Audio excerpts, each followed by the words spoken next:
Welcome to No Mama Grow Mama with your host, Naledi Stones, where we discuss all topics related to health and wellness for you and your family. In this episode, we're talking about naturopathic medicine with a Collingwood naturopath, Lia Sonnenburg. I love this chat. I used to be a nurse, as I said before, so I'm trained in Western medicine, but I've gone the naturopathic route for myself personally in the last few years. And what I really love about naturopathic is that it's about getting to the root cause of a concern. So in my nursing experience, I really was about addressing symptoms, closing wounds, things like that. But we don't really get to talk to our clients about getting to the cause of a concern. So I love that that's what naturopathic is about. And Lia talks about this in this interview. We also talk specifically about what it looks like when young families come into her practice, how she likes to help families talk about fevers and think about fevers, alternative ways to using medicine to address fevers. We also talk about teething, sleep, food. It's a really great interview. I hope that you enjoy it and learn a little bit as well.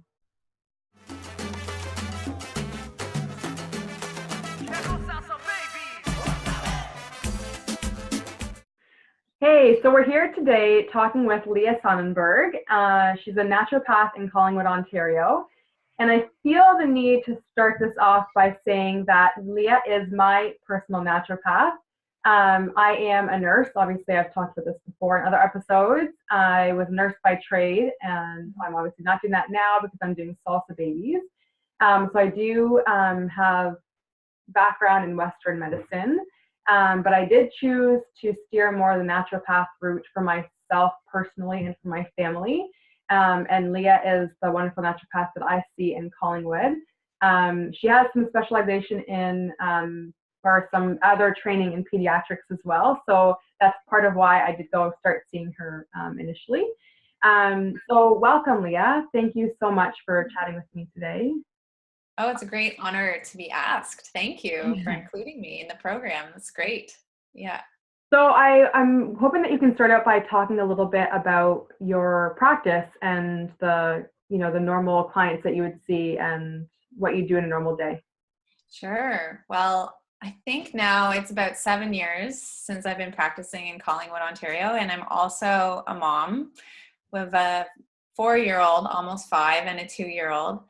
So life has been really hectic and busy, and I think practice has been busy, but my personal life and dealing with kids has kept me on my toes professionally as well, because I've been living through a lot of the stuff that parents are coming in to see me for and get direction for what to do at home with their kids. But I do have a fairly general practice here. I do find often I'm treating women's health, pediatrics, infertility, pregnancy, those sorts of things, conception counseling, and then a run-of-the-mill of all the old regular generalist stuff too.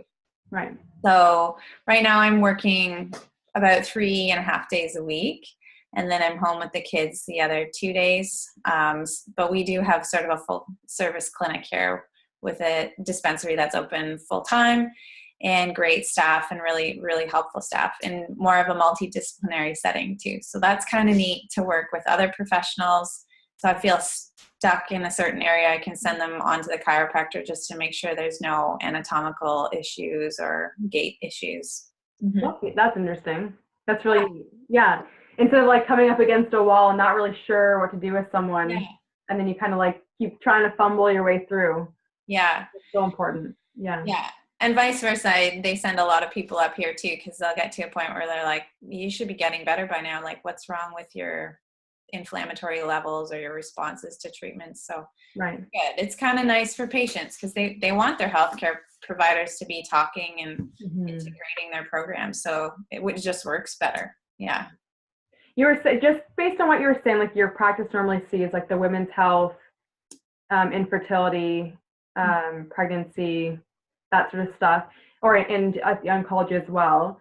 Do you find still people are coming to naturopathic medicine as like, I've tried these other things, I have this problem? Yeah.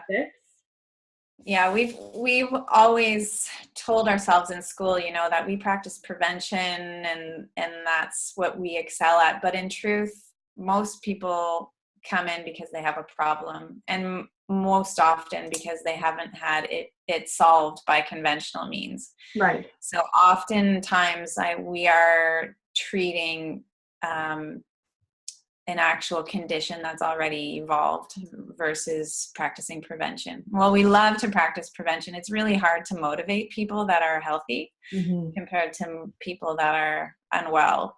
Right. But we certainly do excel in both areas. Mm-hmm.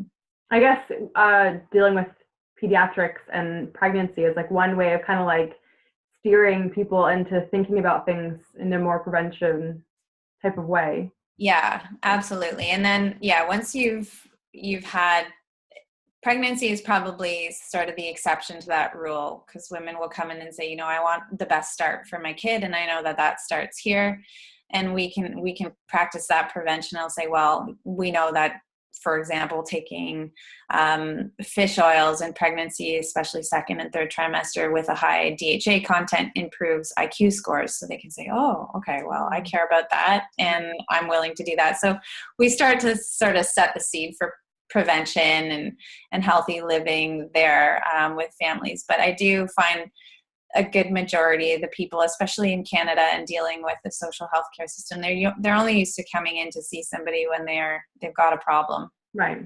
Yeah. And that's often the case with kids too. I'll see parents and they say, his bowels just aren't regular. They haven't been for the last month. And then we'll go about, trying to find the root of that problem. Right. And setting them up for future to prevent, the things that kind of the sequelae from having poor gut health and so on. Right. For anyone that's not sure, and I think maybe even sometimes I'm not really sure either, what is naturopathic medicine? Like when you go to school and you're being taught, like what is naturopathic medicine? Probably every naturopath would have a different answer for this too. But I mean, really what we like to do is we like to find the root of the problem so that we're not masking it. And then we can kind of and we also recognize that the body has this innate capacity to heal itself. And so what we try and do is live by the philosophy that physiology prevails over pathology.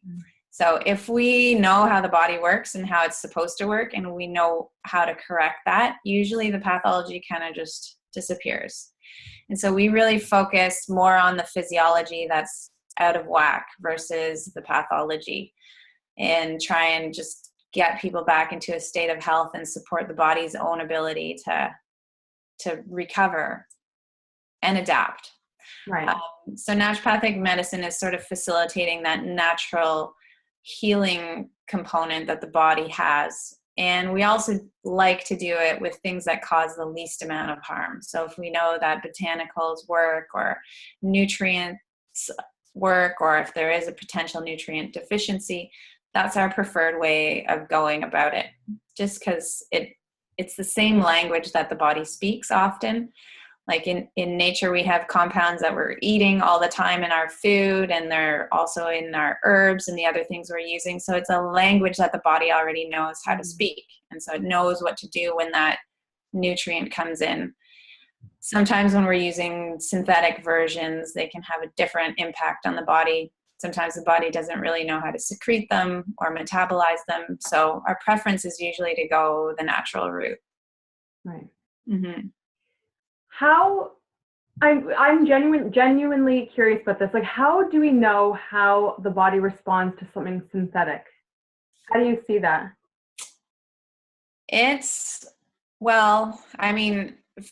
Everybody's body is different. So sometimes somebody might not have a reaction and the next person will have a horrible reaction. And we can postulate as to why that's happening. Now there's a lot of fantastic testing coming out about genetic polymorphisms and genetic susceptibilities, but we know that our environment impacts our genetic code and the way the genetic code is read. So right. You can find answers to this, but sometimes it's horribly expensive and it's all it's really an area of research that's booming right now, and we're learning so much about the human body, and we can kind of say, okay, well, maybe that's why this person has a reaction to this drug when the other person doesn't, and it's because of this pathway in the liver that is functioning at a subpar level. But then, we know certainly from using synthetic hormones, they have a way different effect in the body than hormones from yams and other more natural agents. And we can look at how many genes they turn on and what genes they turn on and what genes they turn off. And the long-term effects of using them too are very different. So it can be quite interesting that a very, very simple change in a chemical structure can have a huge impact in terms of the way the body uses it and transcribes it. It makes sense to me. That's the thing for me. It always has made sense to use like I would say food is medicine. Like food is my medicine. It makes sense for me if I'm already putting it in my body, and that I can feel it makes me feel great.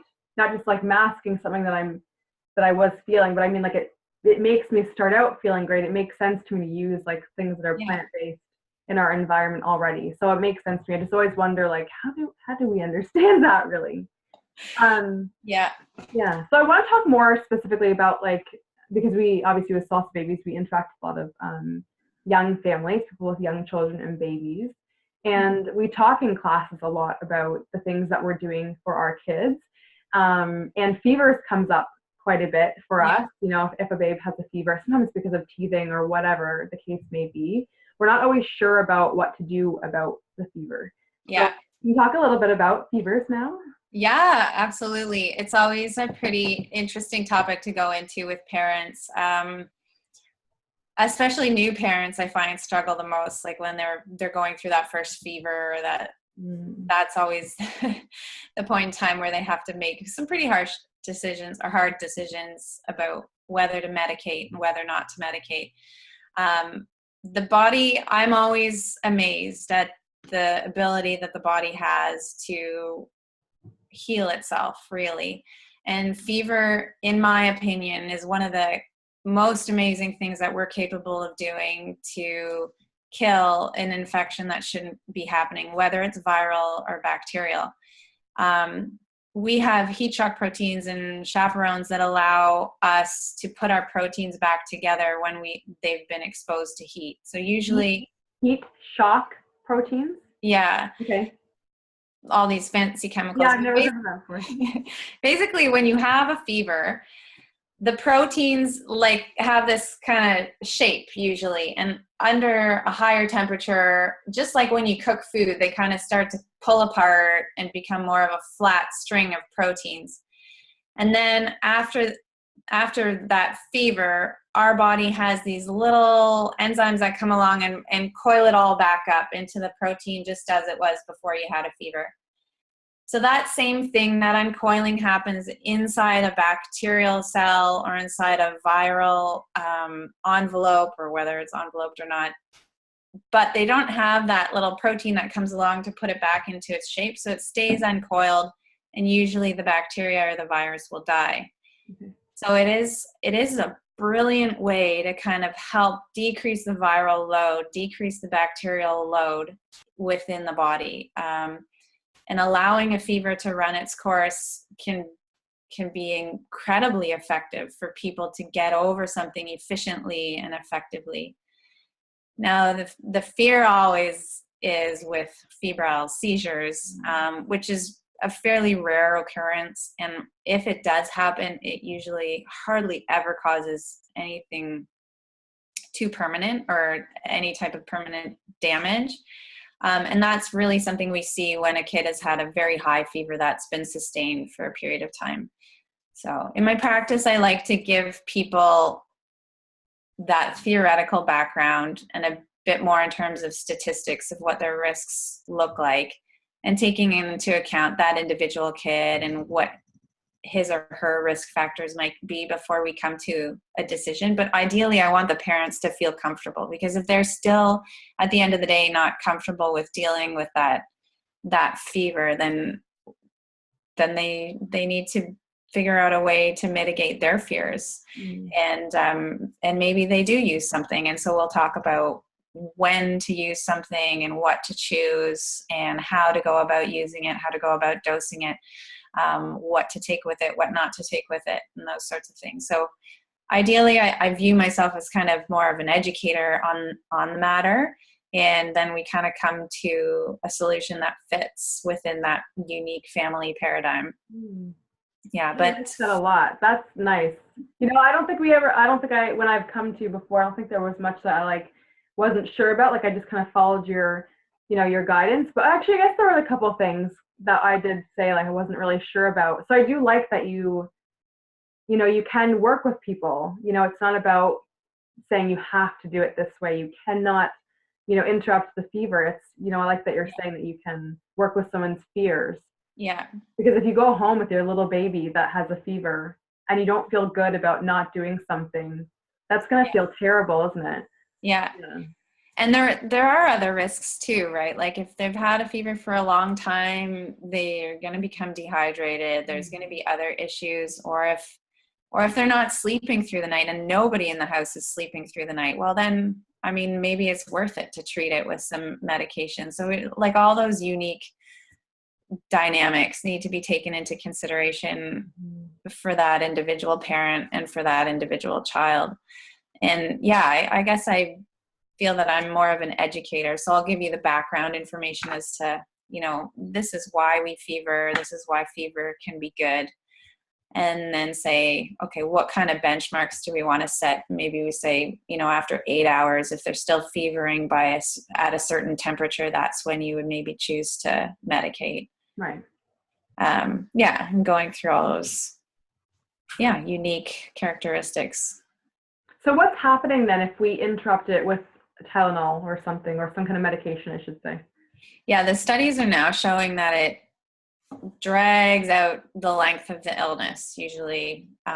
So we're putting a pause button on our immune system's own response to that virus or that bacteria. So really, whatever warfare we're waging against this infection that's invading us is put on pause, and that can theoretically, those bacteria and those viruses can survive, replicate a little bit longer. And so we're usually dealing with the sickness now instead of 1 day, maybe for 3 days or 4 days, or more of a chronic type picture. And the immune system gets a bit worn out because it takes a lot of effort to start a fever.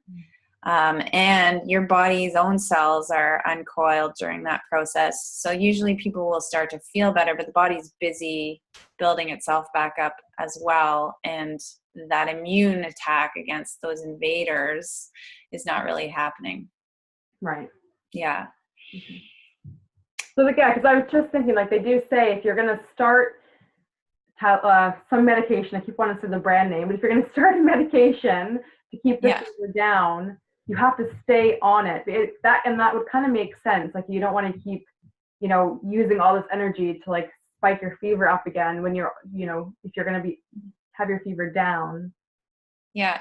Like you need to use the energy to just suppressed immune system, whatever levels you have left to kind of like fight the infection. Makes sense. So what are some things that you can suggest in like the early stages of fever to help keep everyone calm and help support the immune system? Well, I do tend to recommend quite a few botanicals and natural things alongside. Depends on the age of the kid and that sort of thing. But echinacea is one of the ones that kids tolerate really well, as long as it's a high quality, because there's a ton of really poor quality supplements out there. And zinc and vitamin C and some other things like that we would include. And then to manage that fever, like if you're putting them to bed, I'm a big fan of the cold wet sock treatment. Well, wet sock treatment. So before you tuck them into bed, you put some wet socks on them, and it tends to draw the fever down a little bit. It still keeps the fever, like it doesn't really stop the fever from happening, but it just allows the body to regulate its temperatures a little bit better. And using other herbs as well depending on whether it's, a gastrointestinal bug or another type of flu bug or an upper respiratory tract infection. There's a lot of different herbs that I'll use in different situations, depending on what a kid's presenting with. But I always try and make sure that I'm available acutely. So if a parent calls and says, my kid's really uncomfortable, this is what's happening, we try and fit them in, or at least do a home visit or a phone consult to see the kid, even if it's just for a quick 15 minutes, to try and help ease any stresses or worries that the parents have, and to also figure out what kind of direction we should take in that case. Yeah. I can personally say I've appreciated you doing that for us on a couple of occasions. Does every naturopath do that? Like, that's obviously like person specific, right? Yeah, I think it's person specific, but I know personally as a mother, I would have, and I do love having the ability to do that. Like that, it was just really important for me being a mom to know that my patients would have a sounding board even sometimes, or somebody to get some last minute tips off of. So I do try and scan my emails before I go to bed at night, and check in during the days even that I'm not here, just to make sure if there is anything acute that we can help those parents and help that child. Yeah, that's lovely. Yeah. Well, it's uncharted territories for a lot of people, right? Each illness is a little bit different, and I mean, sometimes the parents that have 3 or 4 kids, they have it down pat. Like, I'm sure you probably. Well, you know what? Fever is scary. Yeah. I don't know. It's funny. Like, it doesn't matter. Like, I'm a nurse and I have 3 kids, but anytime any one of them spike a fever, Mm-hmm. like, I don't know. It's not scary for myself, but for my kids, for some reason, like that really starts the fear thing. Like, I always think about giving them some medication. Like, I always go to that place. It doesn't matter how many kids you have, I don't think. I think fevers are just scary. Even though they're so helpful, they're scary to see. Yeah.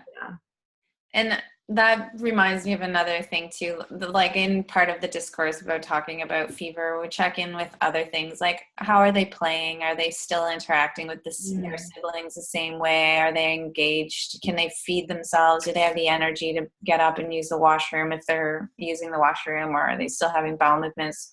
All the other kind of signs of vitality. So if they're getting to a point where they're just lying on the couch, not really doing much of anything, and they can't sleep at night, then absolutely, it becomes a lot easier to make the decision to use a medication than if they're, acting normal, running around still with their kid, with the other kids, and eating well and all those sorts of things. So there's a lot of things we talk through just to see if we can make a really good decision with the knowledge that we have. Mm-hmm. Yeah. I always say that too. Like, it doesn't really matter what one symptom is happening. Like, you have to look at the whole picture of it, right? Yeah. The fever, it's like when they're laying like listless on the couch, and that's the scary time. Yeah. I think the other main time that we hear of someone reaching for medication right away is teething. Yeah. Do you support families with teething, or do people usually come into your practice about that? Yeah, I would say it's often an aside. Oh, and by the way, or it's sleep based, and then we discover that it's probably the teeth. Okay. Disturbing sleep, but absolutely. And teething for some kids, they have an awful time of it. Like, there's diaper rashes, they're not sleeping, they get colicky. Like, it can be really an awful process for them. So it's something I treat very often, and I find homeopathy works pretty well in these situations. So we'll often try getting to a higher dose than what you get at the health food store and Loblaws. And so oftentimes for most kids, I would say that works. The odd occasion, sometimes when those molars come through, we're using something a bit stronger. Okay. Yeah, but there are also some nice anti-inflammatories, botanical anti-inflammatories that can work well too for pain management. Right. Mm-hmm. You were saying about going above the dosage recommended in whatever is recommended, like in stores. Mm-hmm. Is that something you can do on your own, or you need to do with the advice of someone? Probably my college would like me to say that Yeah, never mind. somebody. But in general with homeopathy, I feel like the biggest risk you have is of making it way worse for a short period of time. Like if you don't know what you're doing, the kid's just going to get way fussier, but it won't last all that long. Right, because most of them have a really short half-life. Is that right? Not like most medications. Yeah, with homeopathy, I find they'll exacerbate for a period of time and then it will get better. But for most kids, I find they're pretty resilient. So if you pick something that's not the right fit and it's the wrong dose, you'll know, but it won't last too long. Right. Mm-hmm. Can you talk about the risk of using some medications regularly if you're choosing to use a medication for every time that your child is having like any kind of drooling or red cheeks, like kind of like hitting them off at the pass? Yeah. Well, my biggest fear kind of stems back to the whole fever thing, because when kids are young, especially under the age of 2, their immune system is plastic. It doesn't really understand the world. It doesn't know the difference between food and the difference between a virus and a bacteria. So it's learning all of that in the first 2 years of life. And this first 6 months, you have some of that immunity from the mom, but that wanes. And then the immune system really has to figure out what world it lives in, what's food, what's not food, what's harmful, what's just, a plastic that isn't harmful. Well, most plastics are harmful. That was a bad example, but but it's just trying to figure out what's going on in the world around it. My fear is, and this is largely theoretical, but we do see some indication in the research that if we don't allow the immune system to explore properly and to learn what to react to and what not to react to, we run the risk of really dysregulating that immune system. So then it will start to react to self-tissue or causing some of those more chronic illnesses that we see these days, but especially the autoimmune diseases like fibromyalgia, rheumatoid arthritis,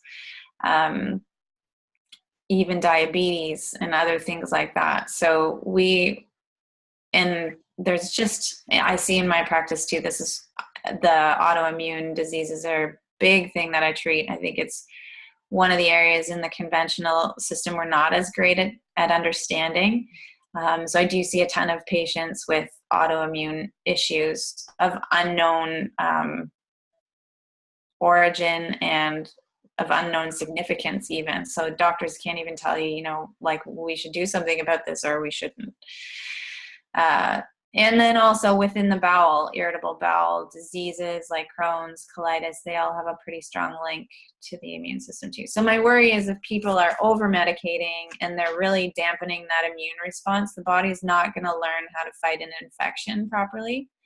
It's not going to learn the difference between a bacteria versus a healthy pancreatic islet cell. And without that knowledge, a lot of things can go awry. Right. So that's my biggest worry. Then the next, and I did say before, kids are resilient, and I sort of stand by that, but Tylenol does have a huge impact on the liver. Using it over and above what's necessary will impact their ability to detoxify from foods, to make vitamins, to make cholesterol for their hormones, all those sorts of things. So yeah, there will be an impact on the liver. There will be an impact on the kidneys. If they're on NSAIDs, there's going to be an impact on the bowel. Absolutely. So it definitely depends on what drugs you're using. Short term, most kids will probably be fine. But in the long run, my worry is, with that chronic use, they really can have some damage in those vital organs. Right. Do you have some people in your practice that you would really be able to like directly link that back? Or it's just like if you're understanding the damage, then you can kind of see what could happen later? Well, definitely, like in pediatrics, we often find like asthma, eczema, and food sensitivities, and allergy, right? They all kind of happen together, and it usually starts with allergy, and then it moves into eczema, and then if you don't get a handle on it, then they get asthma. And so we sometimes get those asthmatic patients back in, and we'll be asking questions during the intake, and I'll say, I bet you had eczema, or I bet you started with allergy. And so we can see, like, if you don't get the body to figure out what to react to and what not to react to early on, and so they develop an allergy to something they shouldn't have an allergy to, like ragweed, then later that might end up turning into eczema, because now the body is still having that reaction, but is reacting to healthy tissue in the body elsewhere. And then if you don't address that eczema, then it often ends up becoming a respiratory issue as well, because the airways become hyperreactive. So the whole immune system is perpetuating this hyperreactivity to things that it shouldn't be reacting to. Right. Mm-hmm. So when you say like kind of like training your body, do you feel like our bodies are born able to, if you just have like a clean diet all the time, it just would be good? Or are you do have to train your body to take in certain things? I would love for that to be the case, but I think unfortunately we live in a day and age where we're dealing with a tampered food supply. We're dealing with a ton of toxins, even in our air, in our drinking water, in our soil, in the clothes we wear. We have a lot of exposures, and a lot of exposures that we're not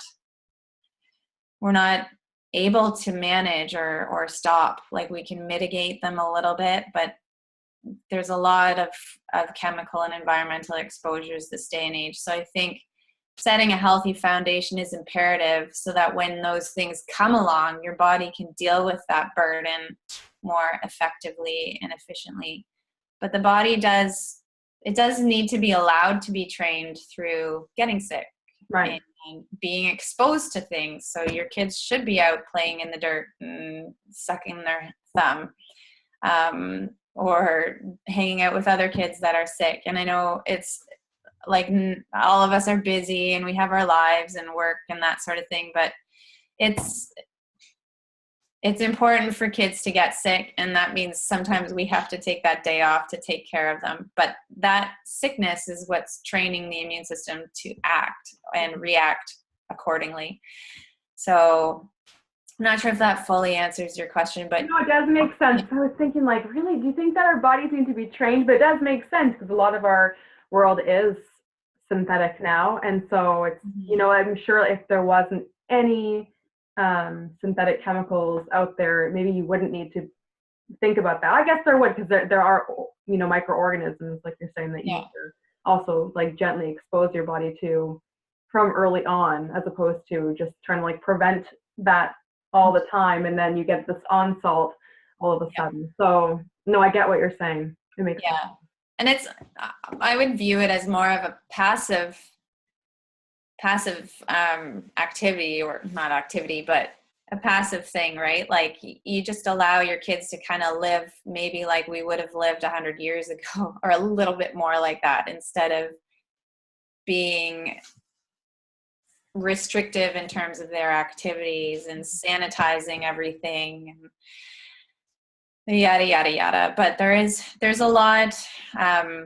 It is a different world now than it was before the Industrial Revolution. Absolutely. And we're seeing, and especially it's transitioning now with a lot of our electromagnetic dependencies on Wi-Fi and computers and power lines. And so we're seeing that having a huge impact on kids, and trying to figure out how to navigate that now, with Wi-Fi being in all the schools and other things too. So, and some kids are completely resilient. They're not affected, but there are the odd kids that are, and we don't always know exactly why.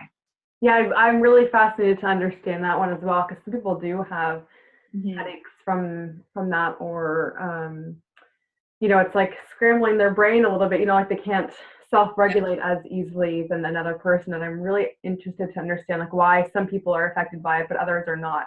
Whether it's like the accumulation of everything on your body, or is it just like that one thing that's throwing you off? There's a lot of different theories out about it, and I find it a really interesting topic too, so I could probably talk about it forever. But Yeah, it certainly does have an impact. And a lot of the research that's coming out about it is actually done in the Scandinavian countries. So it's in a different language, but it's out there. And they're putting laws in place, like no child under the age of 10 can have a cell phone, and rules around where they're having their cell phone towers and other things. But here, like, it's not well understood. There tends to be this notion that research that hasn't been done on North American soil doesn't count. So I think it would be crazy if we all of a sudden decided that this was having an impact on health and all of our infrastructure would have to come down. I think that would be a huge undertaking. And but it is something to be cognizant of. And whenever within your power, I always try and have parents turn the router off at night. No cell phones in the bedroom, no AM, FM radios close to the head, those sorts of things, just to make sure it's not interfering with brain waves, because we know our brain communicates on electromagnetic impulses. That's how our nerves work. Right. So they're definitely going to be impacted by surrounding electromagnetic frequencies. So it's an interesting field of research, and I think that's going to change a lot in the upcoming years, but that's a tangent. Sorry. Yeah, that's okay. No. It fascinates me too. Like we've made some changes in our home as well, to try and improve our sleep and things like that. So no worries about it. But I do want to talk about the gut as well. Yeah. Food, probiotics, and you touched on supplements as well. That's also a very large topic. You may not want to get into all of it, but can you talk a little bit about like how you approach food in your practice? In practice? Well, I'll start first saying, like, if you don't feel like you got enough answers, I do have a free ebook on my website. Okay. So people can go to www.liasonnenburg.com and sign up, and you get an ebook, and it's called The Minimalist Guide to Supplements, which is basically kind of the bare minimum, what 3 things I usually suggest for patients and why. Mm-hmm. It gives a bit more background information there, but a lot of it has to do with gut health, to be honest. So there's probiotics and vitamin D in there, both of which are really important in the bowel. Probiotics, which I touched on before, are amazing in pregnancy. Actually, I touched on fish oils and not probiotics, but we do know that kids that are born to mothers that use probiotics have lower rates of allergy and atopy and eczema and all of those things that are related to the immune system being hyperactive. So probiotics, over time, we've always had bacteria living in our bowel, but our bowel has come to really like having them there because they produce vitamins for us. They help fuel the colonocytes and the other cells in the bowel. They help prevent us from getting infections. So there's a lot of benefits to this symbiotic relationship we have with these bacteria. And a lot of us, because of our sterile world and because of antibiotic use and other things, our flora is a little bit imbalanced, and the way we eat too. If we were living pre-agricultural revolution, we wouldn't be eating nearly the amount of sugar that we have in our diets now. And I mean sugar in the sense of carbohydrates, like breads and rice cakes and all those things that are still relatively healthy but processed, and we're just eating them in a way higher amount than we would have prior. So those things can kind of perpetuate this imbalance that we find in the bacterial flora. And when there's any type of imbalance which perpetuates inflammation, like a lot of times when there's an imbalance, they tend to produce gas, which makes us feel bloated and wears away at the integrity of the gut wall. And then the immune system is 70% of it is caked around the wall of the gut. So it's the first thing to know whether things in the gut are not going as planned or as we want them to. And then it starts to freak out, and it sends that message through the bloodstream to the rest of the body. So then we have this heightened level of inflammation. So in practice, probably 90% of the time, I'm starting with gut health, because especially in immunity, because you just have to. Otherwise, you're not going to have a long-term effect with whatever you're doing. Right. And the training of the immune system, a good majority of it happens in the bowel. Yeah.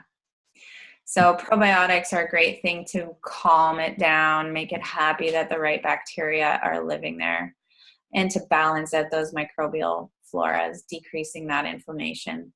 Vitamin D is a big thing too that helps repair the integrity of the bowel. I'll use licorice tea and slippery elm as well to do that in kids. What else? Food being another big thing. Monitoring what people are putting in. Are they eating a ton of sugars? We cut that down. Are they eating a lot of fermentable foods, things that are causing gas and bloating? We'll cut that down for a period of time to try and rebalance that bacterial flora. There's a lot of different strategies, but repleting the bowel is important, making sure we have the right type of critters living in there. Right, absolutely. Well, we'll make sure that we put a link then to your website so that people can check out your free ebook. Because I know that's like, I talk about this like close to the end of our interview. That's like a huge topic in itself, but it's great. Looking at your gut health is like huge for your whole body. It's a huge topic. And I think I forgot to remind you that we were going to be doing this at the end of every interview. I like to end the interview by saying, or asking you, are there 3 things that you can share with people listening to this today? Okay. Yeah. It could be summarizing some points that you've already said, or it could be some random tidbit of information that you just want to throw in there. 3 things you'd really like to share. Okay. Well, not to beat this issue over the head too much, but the whole idea of fevers, I would impress upon parents that like fevering is a good thing. And it's a really great way for your immune system to distinguish the difference between something that's dangerous and something that's not dangerous. And I'd encourage parents to try and step back from that state of fear and to be able to assess the situation a bit more rationally, taking into consideration the other things we talked about, and then coming to a place and a level of comfort of dealing with fever. And sometimes I'll often try and encourage those parents that are really nervous to allow them to fever, for 6 hours under a certain degrade, and then to medicate after, so that body's had a good chance to get some of the benefit from that fever. So that would be one thing. Sorry, my voice is getting a bit hoarse here. The next thing I would say is probably it's really hard to just treat one kid and not the whole family. And I find oftentimes like I'll have that situation in office, but then I'm prescribing things for mom, or I'm prescribing things for dad, or for the other kids, or mom comes in and I'm prescribing things for the kids. But for example, if the mom is struggling with anxiety, but she's sleep deprived, we have to figure out a way to get her sleeping, usually to get a handle on the anxiety. Or if one kid's got an infection, odds are the other kids might be carrying it and might be asymptomatic, like in the case of Giardia or something like that. We've got to treat the whole family, because we could treat the kid, they get better, and then they get reinfected again. So usually you can't just look at one person or one thing. You have to take more of an integrated approach by getting almost everybody involved. And I'd say the last thing would just kind of be to give your kids a good foundation.